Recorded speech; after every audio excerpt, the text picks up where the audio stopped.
You're watching 11 Alive Morning News. 11 minutes of nonstop news starts now. Breaking news in Roswell. Avoid Georgia 400 northbound through Roswell at all cost. Here's a look at the fatal crash and the investigation that is taking place, closing all lanes of Georgia 400 north near Holcomb Bridge. Details coming up.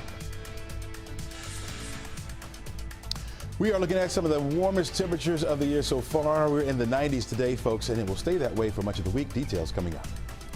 Hours from now, Atlanta unveils a memorial to the victims of the Atlanta child murders. This morning's event is 40 years in the making. Christy Diaz joins us with a look. Christy?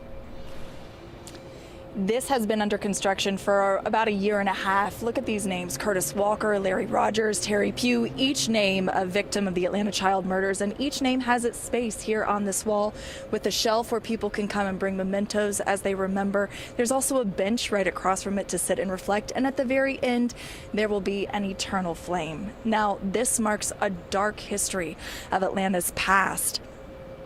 But the families of these victims, many of them still don't have peace. One man was named as the killer, but his guilt has long been debated.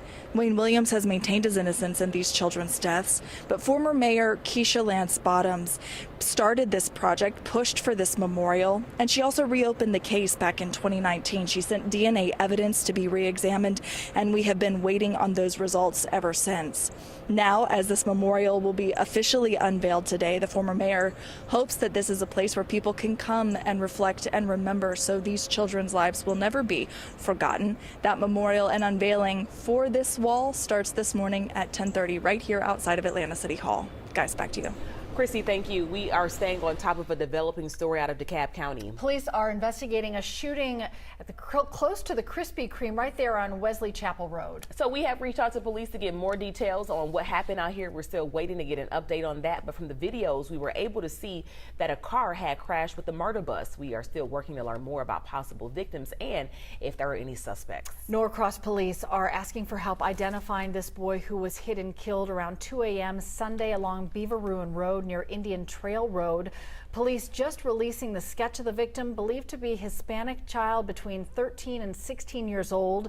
So far, detectives are unable to identify the victim or locate any of his family. A lawyer for an Atlanta radio personality is calling for a meeting with the management of a local restaurant after the woman says she found a slur on her food order receipt. I placed my order. What is your name? I said Darlene. This joker put darky. And we plan to really have a serious talk with them about racial sensitivity training, about a confirmation that this employee will no longer work in the premises. We like some kind of confirmation that they will apologize to Miss McCoy Jackson. Darlene McCoy Jackson, who is on Praise 103, posted about the encounter at Woody's Cheesesteaks. Darlene told 11 Alive the worker appeared to be Hispanic, but the company wouldn't confirm the employee's race. She says she just wished the company and the employee would have acted more quickly to fix the things, but instead they doubled down. And that was Look at Your Top Headlines this morning. Let's get right back to this breaking news we're following on Georgia 400, Jerry. Yes, indeed. We've been telling you all morning to avoid Georgia 400 northbound at all costs. That's due to a fatal crash that has all lanes of Georgia 400 closed just before Holcomb Bridge Road. There's a look at the map that will show you that the authorities are exiting you at Northridge to get around this crash. You'll make your way over to Roswell Road, back to Holcomb Bridge Road, then you can get back on 400 just north of that crash. But this is a fatal crash.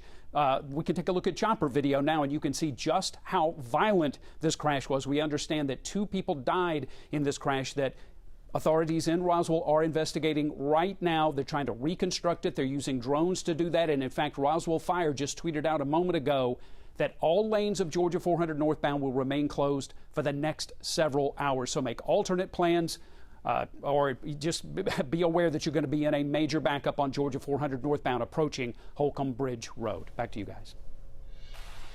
We're looking at the sun rising. You can see over toward the Noonan area right now. The sun is on the move up into the sky and will heat us up as we head into the afternoon. It's going to be a hot one out there today, folks. Fair skies is what you're going to find. We had a few storms through the overnight, mainly over here toward the east. Some of you didn't even experience that at all, and you won't see any of that today at all. Again, brilliant sunshine throughout the skies today. Temperature-wise, we're in the 60s, even some 70s still around starting off this morning. So it's a mild start for us. 72 down toward Locust Grove and McDonough, 71 up toward Forest Park and Clayton County. You got 67 degrees in Noonan, one of the cooler spots this morning. 70 in Fayetteville, 65 degrees, Powder Springs, 68 in Marietta, 68 also over toward Mapleton. Ackworth, you're at 69 starting off this morning. We're at 71 degrees in Tucker, 71 at the Fulton County Airport, 69 up toward Roswell at the current tower. Your what to wear forecast calls for shorts and short sleeves, of course, if you can get away with that. Also the shades. It'll make you look cool, right?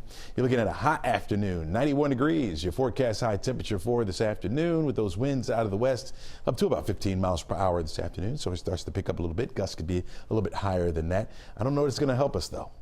I don't know. Yeah, 91. That's hot. Yesterday we hit 92. Did you feel that?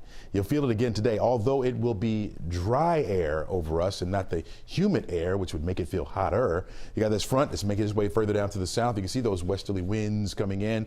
And so, yeah, we'll be sitting pretty for today. In fact, it's south of that front that we'll find the threat for the showers. You can see over the southern portion of the state, that light green just means a general threat for thunderstorms. Our severe weather threat will be way off to the west of us, and that's where it will stay for the next couple of days. In fact, you can see this drier air working its way into our area. It's indicated by that blue. We have the yellow and the orange. That's a lot of moisture. It won't come back to us until, well, it will creep back in. You'll notice by tomorrow, we still have some of that blue over us, but some of that moisture starting to creep back into the area, so some of the humidity will start to go up a little bit, even more as we head into Thursday, although I'm thinking Wednesday and Thursday will be dry days for us. It won't be until Friday that more of that moisture moves back in, which will increase our threat for the rain to be around. So enjoy these dry days, but we'll be hot. 96 will be the high temperature by Thursday. Friday, we're looking at 95 with a 30% chance for rain, and that chance for rain will stick around as we head through the weekend. I'm Ariana Maniz. Lawrenceville police are searching for two suspects they say took advantage of people in need. Police are searching for Ibrahim Ali and Alexander Wigard. Police say they defrauded at least 15 people while working at the Auto Star in Lawrenceville. Customers, they initially reported the business, and after further investigation, police say determined that the two men were behind this scheme. Police say the suspects, they collected a down payment from customers and told them to come back the following day. And when those customers came back, the two suspects told them their loans were denied and that there was no refund policy at the dealership and took the cash instead. Lawrenceville police say the pair took more than $50,000 in down payments for customers. Now the two men, they were fired after management was notified by officials what the two men were doing. Police do believe that there are more suspects, more victims rather, and they're encouraging people to reach out as they continue this investigation. Back to you. Ariana, thank you. Happening today, people against the Atlanta Police Training Center are calling for Entrenchment Creek Park to reopen. An executive order prevents the public from stepping into Entrenchment Creek Park and the South River Forest. The land is considered to be part of the future location of the training center, which critics call a cop city. Earlier this year, DeKalb County CEO Michael Thurman announced more than $1 million in renovations, but did not say when it would reopen. Time now, 6:56. John Collins with the Atlanta Hawks has been the subject of trade rumors for years, and now those rumors are reality. The Hawks traded their longest tenured player to the Utah Jazz in exchange for Rudy Gay and a second-round pick. Hawk star Trae Young posted this tribute to John Collins on Instagram, calling him a brother for life. Chesley. All right, thanks a lot, Cheryl. We are looking at noon today. Temperatures right around 85 degrees. We'll have mostly sunny skies out there, and the winds will start to pick up on us a little bit. It's going to be a hot afternoon as temperatures will be reaching the low 90s, right around 91 degrees for your afternoon high temperature. Driving home, hopefully you got your shades. You're going to need those. We'll still have that sunshine. Again, it will be hot. Temperatures only around 89 degrees by 6 o'clock tonight, 88 by 7 when the Braves take on the Twins tonight at Truist Park. Jerry?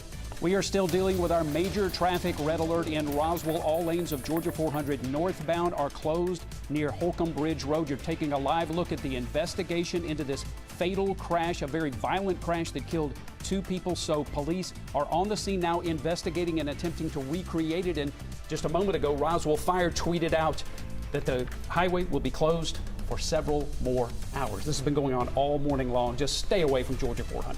We are thinking of those families as well, Jerry. Thank you for staying on top of it all morning for us. All right, we'll keep updating here and on 11alive.com. We'll pass it off to the Today Show and see you back here tomorrow morning. Have a good day, everybody.